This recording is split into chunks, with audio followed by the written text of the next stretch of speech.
The last fighters that you fought, they ain't on my level. And you I know fought everybody. The last fighters you fought since 2002. Mention me one. You Since mention me 2002. one elite fighter. Just one. You. Oh, me. Look, it's gonna you. be me. I don't and care you about will, nobody else. And you will see that. You. So when I beat you, is you gonna be a nobody? When I stump a mud hole in your ass, is you gonna be a nobody? Same everybody else been saying since I moved to 147, I ain't fought nobody. Every last one of them stump a mud hole in their ass and he gonna be next. Watch. It's official. We've just witnessed the final face-off between Canelo Alvarez and Terence "Bud" Crawford, and let me tell you, it was intense. Two legends, one historic stage, and a vibe that screams fight of the century. But that's not all. That we're diving deep into everything you need to know. The raw energy from that face-off, the insane undercard stacked with rising stars, the wild promotion money flowing in from Turkey, Alaushik, and Dana White, and why the whole boxing world is split right down the middle on who's going to take this one. Plus, we'll revisit Amir Khan's verdict, the only guy who actually fought both Canelo and Crawford. Undisputed glory on the line.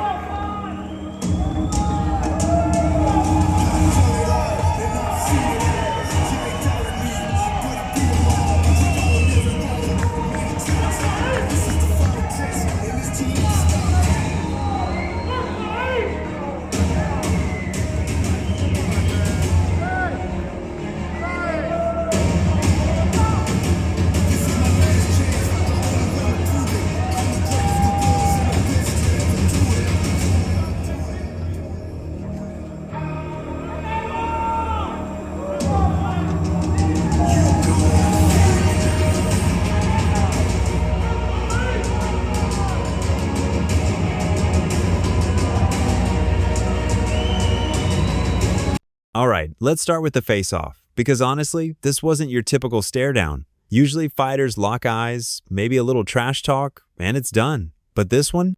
This was chess with fists before the first punch even landed.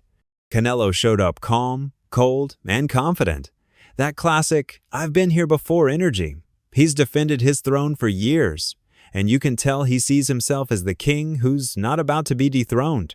But Crawford? Oh. Crawford brought that laser focus, the type of stare that could cut glass. He wasn't flinching, he wasn't smiling. Bud looked like a man walking into war, dead serious.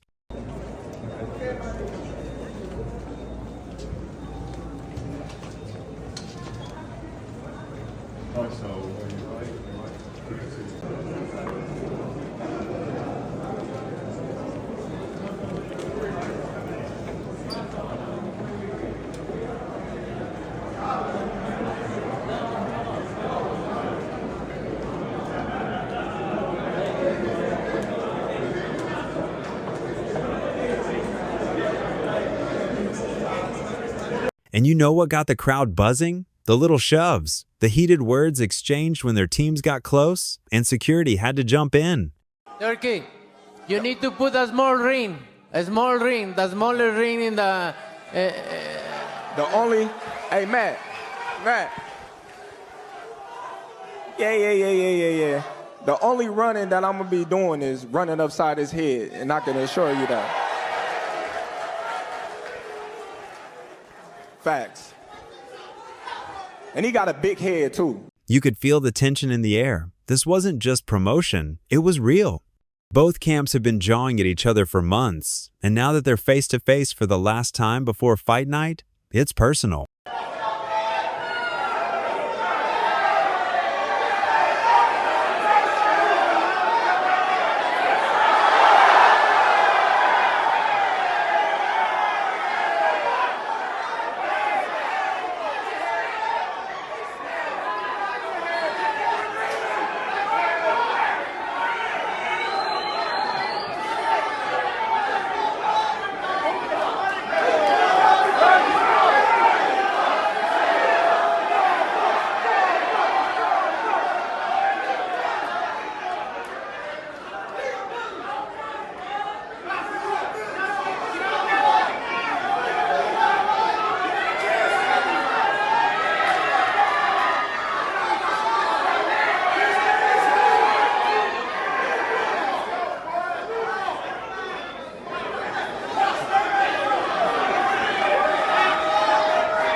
The fans loved it. Social media blew up instantly with clips, memes, predictions, all of it. Some people are calling this face-off one of the best in recent years. I don't gotta knock him out to beat him. You know, he's never been knocked out before, but he lost fights before. You know, so everybody, you know, that's coming in thinking that I need a knockout to beat Canelo Alvarez is wrong. And that's not the approach that, you know, we take in this fight. If the knockout comes, then it comes. But we're not going in there to knock him out. We're not looking for the knockout. Terence, you've said if you win, you feel you're on the Mount Rushmore. I didn't say if I win. Okay. I said when I win. Well, with that, you know, what is Terence Crawford's legacy with a win over Canelo? Listen, I already said it. I'm on that mountain.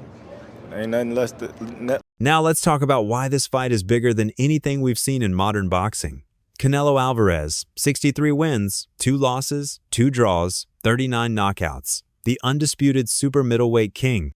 The guy who unified all 4 belts at 168, who's already a living legend. On the other side, Terence Crawford, undefeated, 41 wins, 31 knockouts, multiple weight class world champion.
The man who destroyed Errol Spence Jr. and made a statement that he's not just elite, he's special. But here's the catch. Bud is moving up 2 weight classes for this fight. That means he's stepping into Canelo's backyard at 168. I'm hunting him. That's it. I'm hunting everything that he got. And I'm going to take it come September 13th.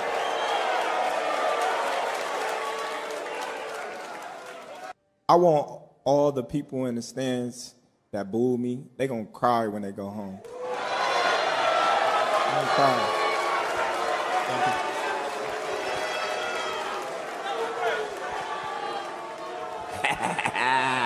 Go ahead. Wow. Live, only on DAZN, June 28th. Jake Paul versus Chavez Jr. Buy now at DAZN.com/boxing. Oh, and don't forget, this is happening at Allegiant Stadium in Las Vegas, 65,000 seats, home of the Raiders. This isn't just a fight, it's an event. If Canelo couldn't knock out Charlo, or you really think that he's going to knock out Crawford? I would pick Terence Crawford to beat a Canelo Alvarez, even at 168. Everybody can call me crazy and whatever you want to say. I get it. Y'all didn't believe me when I told you about Spence, but trust me, Crawford will figure out a way. I know a secret y'all don't know, and I ain't going to tell you why I would pick Terence Crawford, but it's part of the secret is the reason why I'm picking him to win the fight. So. And let's be honest. One of the biggest reasons this fight is hyped to the moon is the size and weight difference. This isn't just a small gap. We're talking about a full-blown leap across divisions. Canelo has been campaigning at 168 pounds, super middleweight, and even touched 175 when he fought guys like Sergey Kovalev and Dmitry Bivol. I want to speak to you about some of Turkey's comments. He said he doesn't want Tom and Jerry, people running away in the ring. What did you make of that? I agree with that. You know, people want to see a good fight. And I agree with that. Do you think because, you know, people come and spend money to see a great fight, and if the other fighter come and run all the night and don't make a good fight, it's deceptional. Do you think he saw your fight with Skull and potentially came to the conclusion? Yeah, we talk after. We talk after about that, and it's very sad. But you know, it is what it is. I know. Crawford will do that. I hope not. I hope not, because we expect a great fight, the fight of the century, right? So This man is built like a tank. Stocky frame, tree trunk legs, and the kind of natural power that makes opponents feel every single shot. He's used to exchanging bombs with guys way bigger than Crawford. Meanwhile, Terence "Bud" Crawford, his best work has been at 135, 140, and 147. Sure, he's been dominant, cleaned out welterweight, made Errol Spence look like an amateur, but moving up to 168 is a whole different beast. That's like fighting in another universe. If Canelo couldn't knock out Charlo, or you really think that he's going to knock out Crawford? I would pick Terence Crawford to beat a Canelo Alvarez, even at 168. Everybody can call me crazy and whatever you want to say. I get it. Y'all didn't believe me when I told you about Spence, but trust me, Crawford will figure out a way. I know a secret y'all don't know, and I ain't going to tell you why I would pick Terence Crawford, but it's part of the secret is the reason why I'm picking him to win the fight. So People keep asking, can Crawford's speed, reflexes, and boxing IQ actually overcome raw size and strength? Or is he walking into a buzzsaw that even his slick skills can't escape? And here's the thing, Canelo himself has brushed it off in interviews, basically saying this fight doesn't even make sense because of the weight difference. Crawford's too small. He doesn't belong at this level. You can tell Canelo feels like Bud is stepping into his kingdom, his comfort zone, where size rules and power dictates everything. Tonight, Terence Crawford was with Turkey Al-Sheikh at the other event across town. Put out an open challenge to you on the internet with Turkey Al-Sheikh calling you out. What's your response to Terence Crawford's call out tonight? no comment. Now, let's not sleep on this undercard, because Turkey Al-Sheikh made sure this card is stacked from top to bottom. Oscar De La Hoya wasted my time with this question. Yeah, we saw Oscar De La Hoya trying to say that the fight was going to take place maybe in the daytime. Yeah, this is what I want from you, to say his name. I decide with Dana White to have a breakfast in MGM at 10 a.m., inshallah. Then we will go to the arena to have the fights quick. And after that, we will go dinner to Carbon. And in the night, we will watch Conjuring, because it will launch in September. Oscar De La Hoya wastes my time with this question.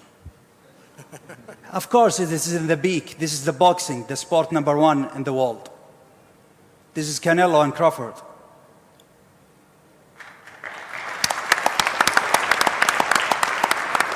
Live, only on DAZN, June 28th. Jake Paul versus Chavez Jr. Buy now at DAZN.com/boxing. We got Callum Walsh versus Fernando Vargas Jr., two undefeated guys, both hungry, both dangerous. This one, it could easily steal the show. Then there's Christian Mbili versus Lester Martinez. And let me tell you, these dudes don't play. Mbili's 29-0 with 24 knockouts, holding that WBC interim belt. Martinez, 19-0 with 16 knockouts. And to kick it off, Muhammad Alakel versus John Ornelas. Alakel's only 4 fights deep, but undefeated, while Ornelas is the test. 5-2, gritty, and not afraid to scrap. So yeah, this isn't just about Canelo versus Crawford. It's about giving fans a full night of action. That's how you know they want this to be the fight card of the year. I don't respect him anymore because he say, I'm not gonna do what they want me to do and this and that. And then he tried to, maybe Turkey Al-Sheikh told him, hey, you need to do something because you seem so nervous in Riyadh. So and he tried to he walk me back, and that's why I pushed him. And like I say, don't with me. Does it bring a different Canelo then? Yeah, it's different. Yeah, you watch Saunders fight, right? Which one? The Saunders. Oh, he pissed me off. He pissed me off. Yeah. So it's gonna be almost the same. Live, only on DAZN, June 28th. Jake Paul versus Chavez Jr. Buy now at DAZN.com/boxing. Now, who do we have to thank for this spectacle? None other than Turkey Al-Sheikh and Dana White. Turkey, the man behind Riyadh Season, is putting his stamp all over boxing. He's the one who called this fight the fight of the century. And you know what? He might not be wrong. He's dropping big money to make this global, from press tours to crazy marketing campaigns. You had Canelo and Terence Crawford here for a press conference this week. What's it been like for you to get to see that fight come to fruition, given your boxing background? A lot of people don't understand, like, that you've come from boxing. Yeah, no, it's awesome. I mean, like I said, leading up to, the press conference and at the press conference, for this to be my first fight to remote is incredible. And then there's Dana White, UFC's boss stepping into boxing for the first time. That's a crossover nobody saw coming, but it just shows how massive this fight is. The press conferences have been wild, pushing, shouting, almost brawls on stage. And let's be honest, that's what keeps the fans glued. Every move, every insult, every moment is designed to keep us hooked until that first bell rings. Now, let's get into the split in the boxing world, because fans and pundits are seriously divided. On one side, you've got Team Canelo. They're saying Bud's too small, the power gap is too wide, and once Canelo lands, it's lights out. Crawford, Canelo, who you got? Crawford, Canelo? I still say Canelo. I got Canelo too. I still say Canelo. Ring IQ, I believe that Crawford has a bit more. Yep. However, it's just the size difference. I think that where Crawford is lacking is that he should test the waters, even with somebody at that weight class before facing Canelo. But hey, they say he's a dog. He's got shot in the head and drove to the hospital, so maybe that's just his mentality. Hey, let's see. Only one way to find out until that day comes. It's the only way, but I definitely think that it's a great fight overall. Black and brown is how you get down. They point to Canelo's chin, his experience at super middleweight, and his resume of killers he's already beaten. On the other side, you've got Team Crawford. They believe Bud's IQ, timing, and switch-hitting ability will frustrate Canelo. They think Crawford's sharp counters, angles, and ring generalship can neutralize that Mexican power. I think Bud gonna cook Canelo. I think he's gonna cook him. I think, Canelo a hell of a fighter, but I think Bud just got all the tools to beat him. You don't think the weight difference is gonna be too big of an advantage? I think y'all make that something, in certain fights, Boxing makes it something, not us. like if this was like a Benavidez, he's actually a lot bigger than Bud, so that would like apply. But I feel like with Canelo, he's like physically kind of big, but like height-wise, he's kind of small. So I don't think so. No. Corey, how you got a decision established? Because Bradman and Boozy think that Bud actually might stop him. Me and Boozy talked about that. That's crazy. Me and him got on the phone and talked about it. But I think that's possible. Like, I'm not saying that it's going to happen, but I think it's a possibility if Canelo gets to acting out of line and not understanding that Bud can crack too. So. And then there's Amir Khan, the only man to fight both. He's been brutally knocked out by Canelo and stopped by Crawford, so his words carry weight. According to Khan, Crawford has the IQ to see everything coming, the movement to frustrate, and the underrated power to actually hurt Canelo. But he admits Canelo is the naturally stronger, more powerful fighter. Basically, Khan says this fight is going to come down to whether Bud's brains can outsmart Canelo's brawn. He might be even stronger than Canelo. He might be stronger than Canelo. He might pack the weight on well. That he might do really well in there. So look, you fought them both. Like, what are the differences between them? Obviously, it's weight. Canelo's strong and he's easily hit. Very easily hit. Very easily. Compared to when I fought against Crawford. Crawford, I couldn't even hit clean. Yeah. So really, that's the difference. And they both hit hard. Because. And you can see the strength. When I was fighting against Crawford, I didn't think Crawford was that strong, but when he kind of moved me around a little bit, he is very strong as well. So look, yeah, but why does he need to give that much weight? He's pound for pound #1 in the world. Why does he have to go up and fight Canelo? This fight isn't just about belts, it's about legacy. For Canelo, a win here solidifies him as arguably the greatest Mexican fighter of all time and one of the top pound-for-pound kings in history. For Crawford, a win here would be monumental. Moving up 2 weight classes and dethroning Canelo, that would put him in GOAT conversations instantly. Oh, I'm feeling great. I've been working out. Actually, I just got done running before we, head into the press conference. So everything is going according to plan, and I'm looking forward to becoming a 3-time undisputed champion come September 13th. And let's not ignore what this means for boxing as a whole. With Netflix streaming, Dana White's involvement, and Saudi money backing it, this could change the way we see boxing forever. So here's the real question. Who you got? Are you rolling with Canelo, the power-punching king of 168, or Terence "Bud" Crawford, the undefeated mastermind chasing greatness across weight divisions? Drop your predictions in the comments below. And don't forget, Fight Night is the 13th of September, live from Allegiant Stadium, streaming free on Netflix. Plus, make sure you like this video, hit the notification bell, and subscribe to the channel. I'll catch you in the next video.